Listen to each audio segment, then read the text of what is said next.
हिंदू जातियों के नाम पर बटा रहेगा या हिंदू एकजुट हो पाएगा? क्योंकि एक तरफ तो इंडी गठबंधन वाले खुला खेल रहे हैं भाई, मुस्लिम वोट बैंक के पॉलिटिक्स कर रहे हैं, वक्फ कानून को डस्टबिन में डालने जैसी बातें चल रही हैं, कहीं शहाबुद्दीन जैसे गैंगस्टर और क्रिमिनल के लिए अमर रहे के नारे खुल के लग रहे हैं। इनके दो ही एजेंडे दिख रहे हैं कि पहला मुस्लिम वोट के लिए कुछ भी कर दो, और दूसरा हिंदुओं को जातियों में बांटने के लिए जो बन सके वो करो। ये तो पुराना हथियार है इनका।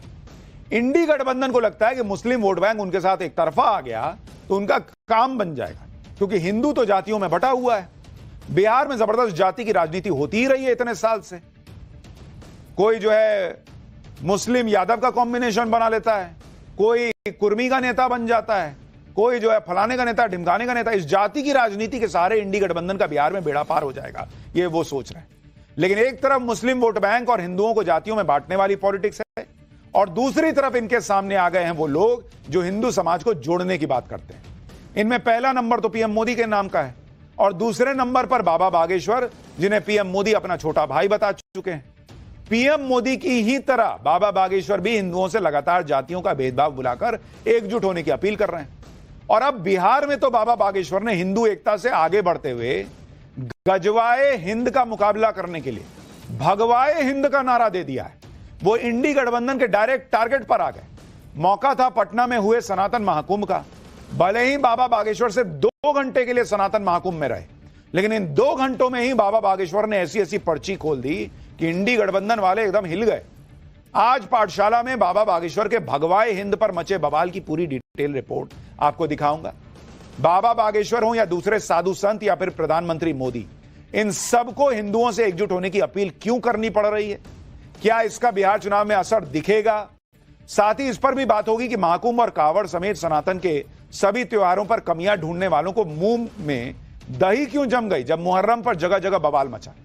लेकिन पहले जो घमासान हुआ है बॉस, उसकी एक झलक तो देखिए।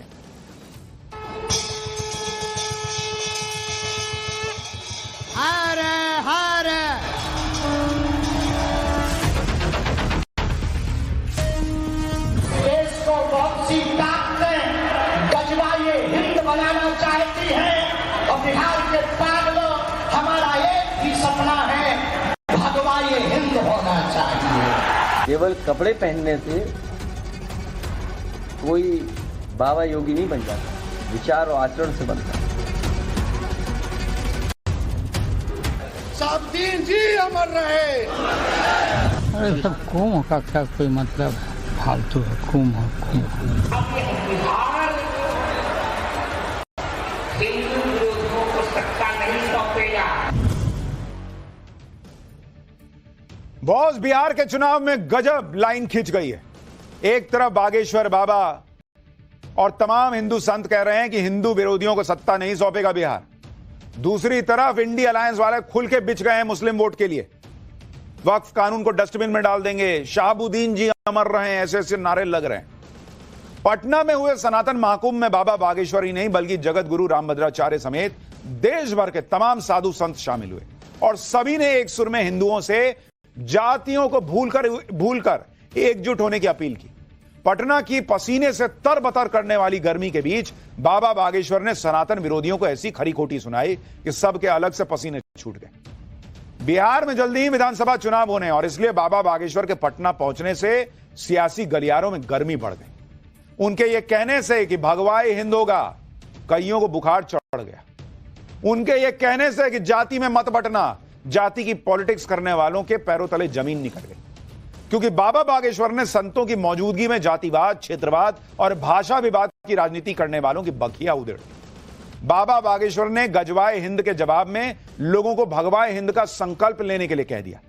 एक बार उनको सुनिए, फिर बताता हूं कि उनके इस बयान पर कैसे सियासी संग्राम छिड़ गया। हिंदुओं को घटने मत देना, हिंदुओं को कटने मत देना, हिंदुओं जात-पात से ऊपर उठकर राष्ट्रवाद के लिए जीना। यदि राष्ट्रवाद के लिए नहीं जियोगे तो इस देश को बहुत सी ताकतें गजवाए हिंद बनाना चाहती हैं, और बिहार के पागलों, हमारा एक ही सपना है, भगवाए हिंद होना चाहिए। अगर हुआ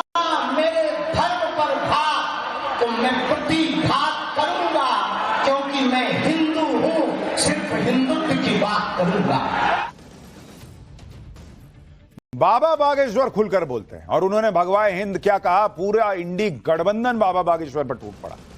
कांग्रेस कह रही है कि बंटवाए हिंद हो रहा है, इसको रोकना होगा, और आरजेडी कह रही है कि देश किसी के ज्ञान से नहीं चलेगा।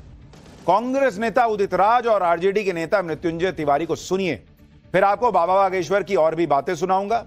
और ये लोग इंडी गठबंधन वाले, उनमें खलबली कैसे मची है, वो मुस्लिम वोट के लिए क्या कर रहे हैं, वो भी दिखाऊंगा।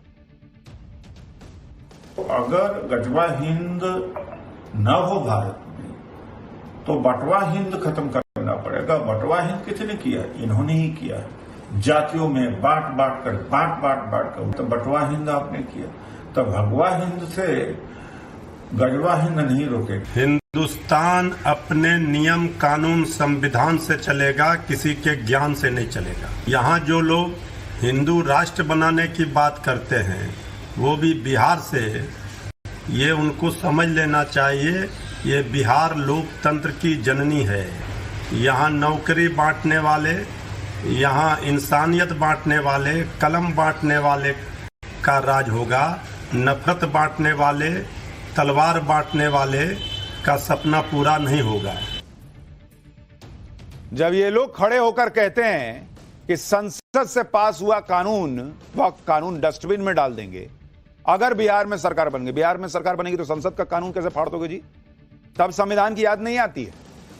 अब यहां बागेश्वर बाबा हिंदुओं से एकजुट होने के लिए कह रहे हैं तो यह संविधान के खिलाफ हो जाता है। बाबा बागेश्वर के भगवाए हिंद कहने पर इंडी गठबंधन एकदम भड़क गया भाई।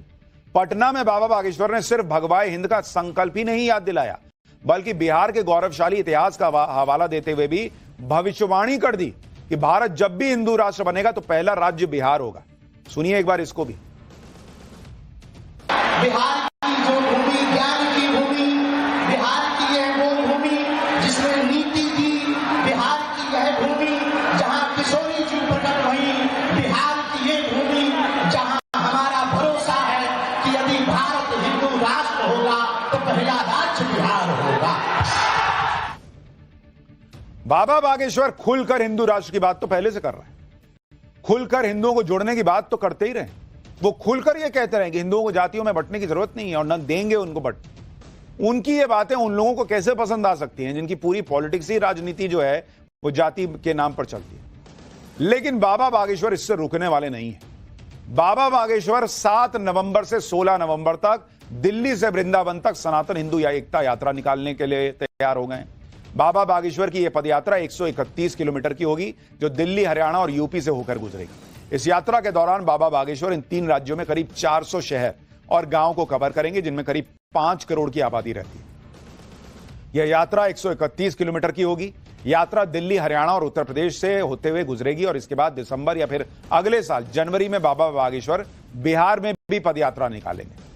लेकिन बागेश्वर बाबा की ऐसी मुहिम से जाति की राजनीति करने वालों की बेचैनी तो बढ़नी तय थी। बिहार में अभी चुनाव है, इसके बाद 2027 में यूपी में चुनाव है, इसलिए अखिलेश यादव भी लगातार बाबा बागेश्वर से भिड़े हुए हैं।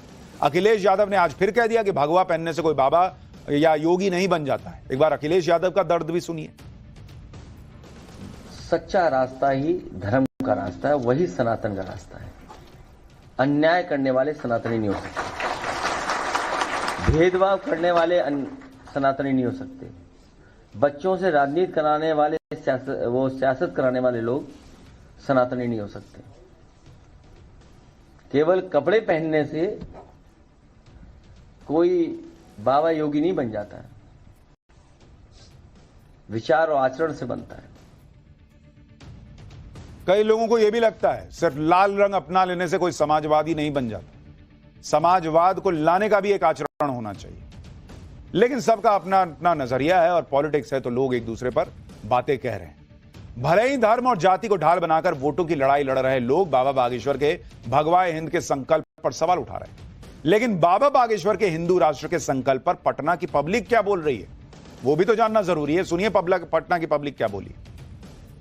हिंदू राष्ट्र को लेकर बाबा ने बड़ी बात कही है, किस तरह से देख? बहुत सहमत हैं इससे। हम लोग हम लोग का भारत जो है बहुत जरूरी है। इसमें हम लोग जो है बंटना नहीं है, सबको एक साथ रहना है। जैसे हम लोग घर में 4 भाई साथ में रहते हैं, वैसे हिंदुस्तान में भारत में हम लोग को सबको एक साथ लेके चलना है। जात पात में नहीं बंटना है, ये संदेश दिया गया है। जात पात की करो विदाई, हम सब हिंदू भाई भाई। भूमंडल में धर्म सनातन कर डाला आगाज है, जय श्री राम के जयकारों का गूंज रहा आवाज है। अरे बदल रहा अपना भारत, एक मत हिंदू समाज है। ये राम राज का गांधी मैदान है, और यहीं से बिगुल बाबा ने फूंक दिया। बिल्कुल हिंदू राष्ट्र बननी चाहिए, क्योंकि हमें अपने आज के बच्चे जो है अपने सनातन धर्म को भूल रहे हैं, और हमें अपने सनातन संस्कृति पे गर्व है। मैं चाहती हूँ हिंदू राष्ट्र बने, और मैं हिंदू राष्ट्र के बनाने में अगर जो भी हमारा योगदान होगा मैं करूँगी, आगे आऊंगी। बात तो राजनीति बहुत खराब चीज है, जात पात में बंटना नहीं चाहिए। हम लोग तो सबसे बड़ा हिंदू हैं, और हिंदू के हिसाब से चलना चाहिए। पटना में बाबा बागेश्वर के साथ सनातन महाकुंभ के मंच पर मौजूद जगत गुरु रामभद्राचार्य जी ने भी बात बात पर सनातन का विरोध करने वालों को आड़े हाथ लिया। उन्होंने दो टूक कह दिया कि 21वीं सदी में देश को हिंदू राष्ट्र बनना ही होगा, और बिहार में भी सत्ता सिर्फ उन्हें ही मिलेगी जो सनातन के लिए संघर्ष कर रहे हैं। जगत गुरु रामभद्राचार्य जी को भी सुनिए। सनातन धर्म को जो बांटना चाहेगा, मेरी भविष्यवाणी है, वो स्वयं ही बट जाएगा, स्वयं बट जाएगा। सनातन धर्म को जो काटना चाहेगा स्वयं कट जाएगा। सनातन धर्म को जो छापना चाहेगा स्वयं छट जाएगा। अब ये बिहार हिंदू विरोधियों को सत्ता नहीं सौंपेगा, अब तो सत्ता उसी को मिलेगी जो हिंदुत्व के लिए संघर्ष करेगा। अब यह भी देखिए कि जो इंडी गठबंधन बाबा बागेश्वर के भगवा हिंद पर बवाल मचाए बैठा है, हिंदुओं से एकजुट होने की अपील पर सवाल उठा रहा है, उस इंडी गठबंधन को उस वक्त कोई परेशानी नहीं होती जब आरजेडी के नेता तेजस्वी यादव मुस्लिम वोट बैंक को खुश करने के लिए गैंगस्टर क्रिमिनल रहे शाहबुद्दीन अमर रहे के नारे लगाते हैं।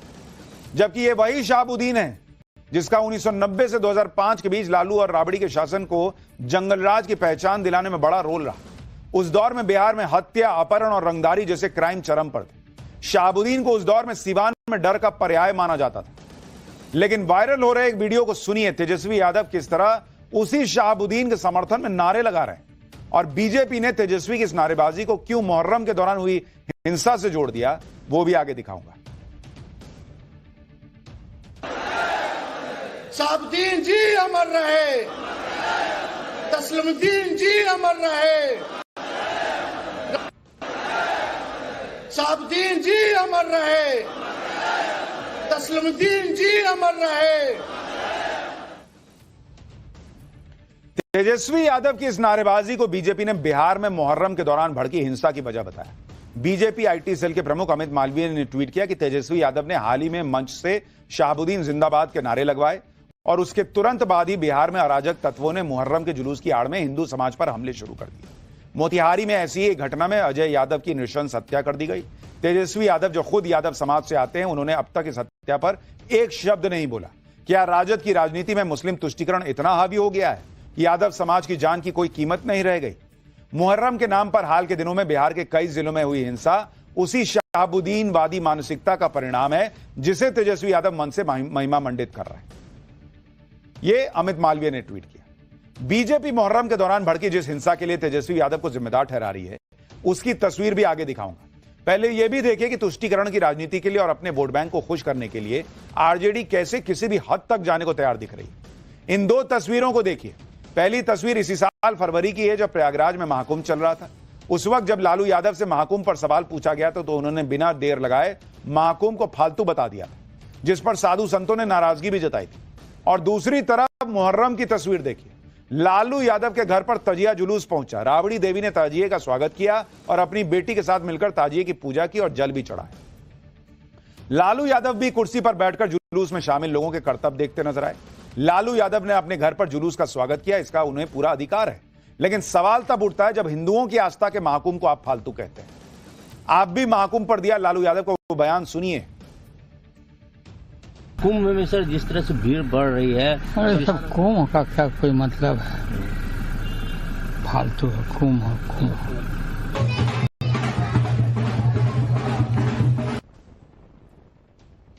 तो इनकी नजर में कुंभ फालतू है और ताजिए का स्वागत कर रहे हैं। अरे कीजिए, दोनों का कर दीजिए। कुंभ को फालतू बोलने की क्या जरूरत थी? जो इंडी गठबंधन सनातन से जुड़े त्योहारों में छोटी सी घटना होने पर आसमान सिर पर उठा लेता है, चाहे वो महाकुंभ में मची भगदड़ हो या फिर कावड़ यात्रा में हिंदुओं की आस्था से खिलवाड़ रोकने के लिए दुकानों पर नेम प्लेट लगाने का फरमान हो, वही इंडी गठबंधन मुहर्रम के दौरान हुए बवाल और हुड़दंग पर आंखें बंद करके बैठ जाता है, सन्नाटे में चला जाता है। अब देखिए कि मुहर्रम के जुलूस के दौरान बिहार के कटिहार में महावीर मंदिर पर पथराव करने का आरोप लग रहा है। भागलपुर में जुलूस के दौरान दो गुट आपस में भिड़ गए, जमकर लाठी डंडे चले, 8 लोग घायल हो गए। अररिया में भी मुहर्रम के जुलूस के दौरान दो गुटों में पत्थरबाजी हुई। मुजफ्फरपुर में मुहर्रम जुलूस के दौरान फिलिस्तीनी झंडा लहराने का आरोप है। जमुई में जुलूस निकलने के दौरान हिंसक झड़प में आधा दर्जन लोग घायल हो गए। ऐसी ही हुड़दंग की तस्वीरें बिहार के दूसरे इलाकों से भी आई, यूपी से भी आई, लेकिन सब पर इंडी गठबंधन के नेताओं ने एक शब्द नहीं बोला।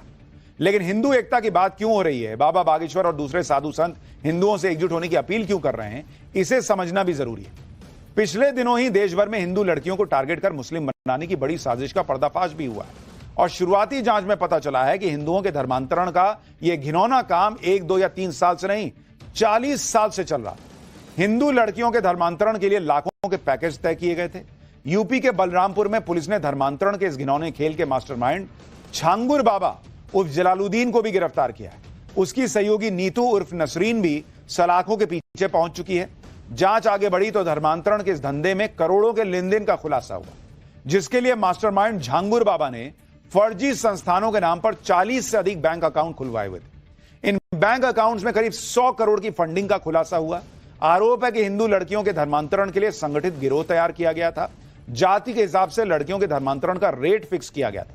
ब्राह्मण ठाकुर लड़कियों के धर्मांतरण के लिए 15 से 16 लाख रुपए का रेट था। झांगुर बाबा ने 40 बार पाकिस्तान समेत कई इस्लामिक देशों की यात्राएं भी की थी। सुनिए झांगुर बाबा के इस काले का खेल पर यूपी पुलिस क्या बता रही है। अलग अलग बिरादरी की लड़कियों के कन्वर्जन के लिए अलग अलग अमाउंट दलालों को दिए जाते हैं और साथ ही इनके इस गैंग द्वारा एक 40 से ज्यादा अकाउंट्स खोले गए और उन अकाउंट्स में 100 करोड़ से ज्यादा विदेशी फंडिंग प्राप्त हुई है। विस्तृत जांच के बाद एसटीएफ द्वारा एक मुकदमा पंजीकृत कराया गया, जिसकी इन्वेस्टिगेशन एटीएस यूपी द्वारा किया जा रहा है।